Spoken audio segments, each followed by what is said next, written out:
नमस्कार, next 9 news देख रहे हैं आप। आपके साथ मैं हूं किरण यादव।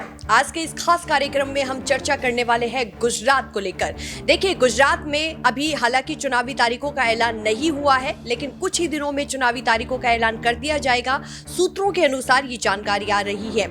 आपको हम बताते चले कि अभी तक भारतीय जनता पार्टी और कांग्रेस के बीच में गुजरात के चुनावी रण में ये मुकाबला होता था, लेकिन अब आम आदमी पार्टी ने भी अपनी एंट्री कर दी है।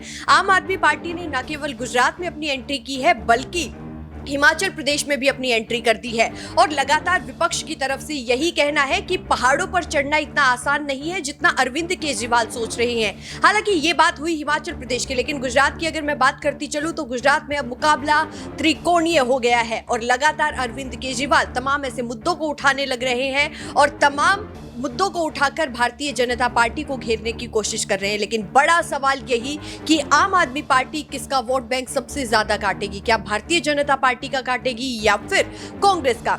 लेकिन आज की इस रिपोर्ट में मैं बात करने वाली हूं मोरबी हादसे को लेकर। देखिए, केबल ब्रिज जिस तरीके से टूट गया, 130 से ज्यादा लोगों ने अपनी जान गंवा दी और उसके बाद से लगातार तमाम विपक्ष की तरफ से भारतीय जनता पार्टी को घेरने की रणनीतियां बनाई जा रही है। खुद अरविंद केजरीवाल से लेकर मुख्यमंत्री अशोक गहलोत, जो कि राजस्थान के मुख्यमंत्री है। हालांकि राहुल गांधी की तरफ से ये कहा गया है कि इस मामले पर कोई भी राजनीति नहीं की जाएगी, लेकिन कांग्रेस के ऐसे कई बड़े नेता है, कई दिग्गज नेता है। बात कर ले अगर हम अजय माकन की, उनकी तरफ से गुजरात के मुख्यमंत्री भूपेंद्र पटेल का इस्तीफा उन लोगों ने मांग लिया है और साथ ही साथ ये कहा गया है कि यहाँ पर गुजरात में भ्रष्टाचार हो रहा है।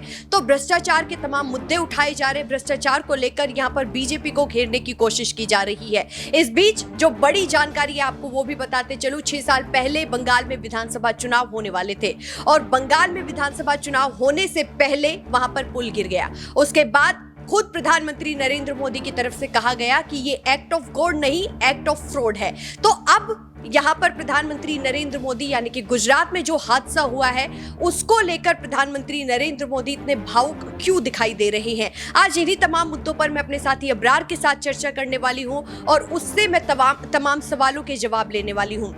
तो सबसे पहले मेरे साथ अब्रार बने हुए हैं। अब्रार, मेरा सबसे पहले आपसे यही सवाल, आपकी टिप्पणी लेना चाहती हूं मैं जो मोरबी में बड़ा हादसा हुआ है उसको लेकर। देखिए, कहीं ना कहीं ये काफ़ी ज़्यादा भयावह था और साथ ही यहाँ पर अब जिम्मेदारियाँ जो तय होनी चाहिए कि किसकी वजह से ये बड़ा हादसा जो घटा। और यहाँ पर अब देखिए कि लगातार जो सरकार है वहाँ पर भारतीय जनता पार्टी की सरकार के द्वारा अभी तक उन परिवार वालों के लिए कोई बड़े मुआवजे का ऐलान नहीं किया गया। लेकिन मुआवजे से अलग हट करके अगर हम बात करें तो यहाँ पर अब जो वहाँ पर जो पूरा प्रशासनिक अमला जो लगातार वहाँ पर तैनात रहता था, क्योंकि एक पुराना ब्रिज था, तो जाहिर सी बात है कि उसके रख रखाव के लिए कंपनी भी होगी, उनको टेंडर भी दिया गया था। तो ऐसे में उस कंपनी पर कार्रवाई बिल्कुल यकीनी तौर पर करनी चाहिए। और साथ ही अभी तक एफआईआर की जो बात आ रही है सामने निकल करके कहा जा रहा है कि लगभग 8 लोगों के खिलाफ एफआईआर की गई है। लेकिन उस बीच मैं आपको रोकना चाहूंगी कि जो एफआईआर दर्ज की गई है उसमें ना ओरेवा कंपनी का नाम है, ना ही जो जिन लोगों ने यहाँ पे रेनोवेशन का काम किया था, यानी कि देवराज सॉल्यूशन जिस कंपनी ने ये रेनोवेशन का काम लिया था उसको लेकर कोई एफआईआर नहीं है, उनका नाम नहीं है एफआईआर में। और तीसरा जो उस ब्रिज को लेकर जितने भी सिक्योरिटी गार्ड्स थे जो जिम्मेदार होने चाहिए ना उनका नाम है, सिर्फ नाम है छोटे मोटे किन्हीं गार्ड्स का।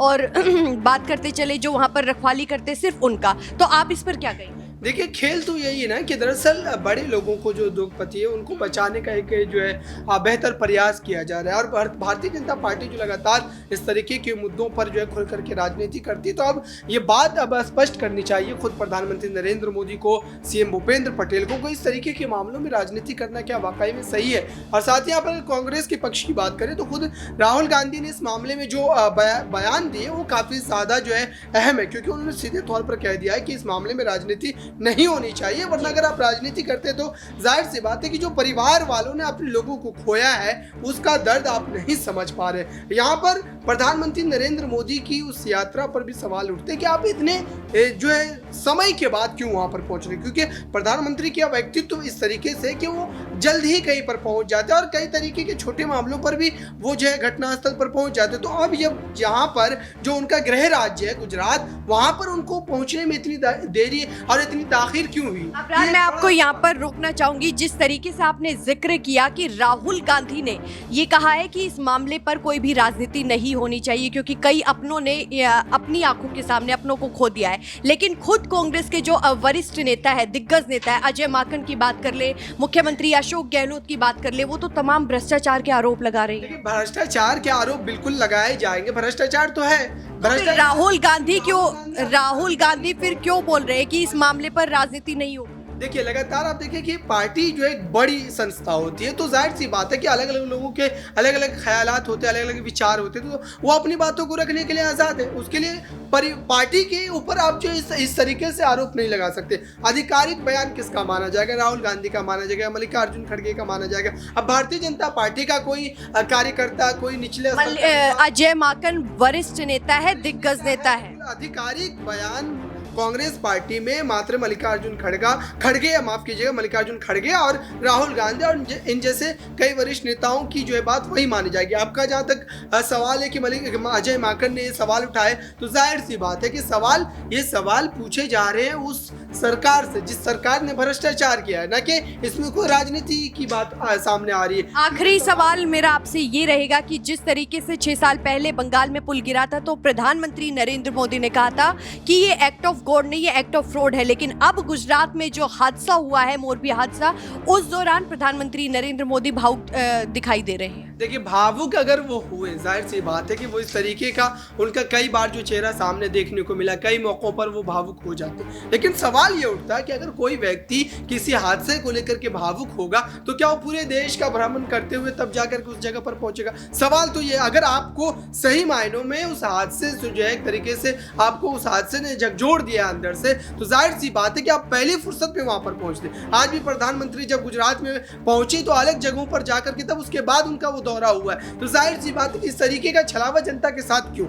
और अगर इस तरीके का भ्रष्टाचार नहीं हुआ है तो फिर दोषी कौन है?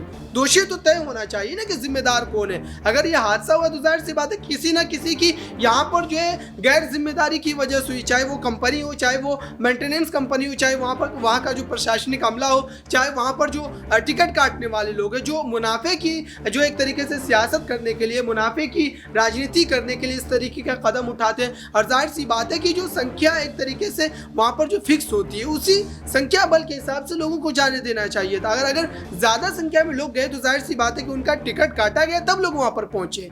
तो ये बात कई तरीके से कही जा रही है, कई तरीके के वीडियोस वायरल हो रहे हैं और कहा जा रहा है कि दरअसल 2-4 लोग पुल को हिला रहे थे तो पुल टूट करके गिर गया। ये कैसे आप बेतुका बयान है? अब सोचिए कि एक पुल 2-4 लोगों के हिलाने से अगर गिर जाता है तो वहां की व्यवस्था क्या होगी? सरकार जो है जो किसी तरीके के जो पुल या ब्रिज का निर्माण करवाती है तो किस तरीके की चीज़ों का इस्तेमाल किया जाता है? सवाल तो यहाँ पर तय होने चाहिए, जिम्मेदारी तय होनी चाहिए कि किसकी जिम्मेदारी है, किसकी गैर जिम्मेदारी की वजह से ये बड़ा हादसा जो हुआ है और आज लगभग 150 के करीब लोगों ने अपनी जान गंवा दी है।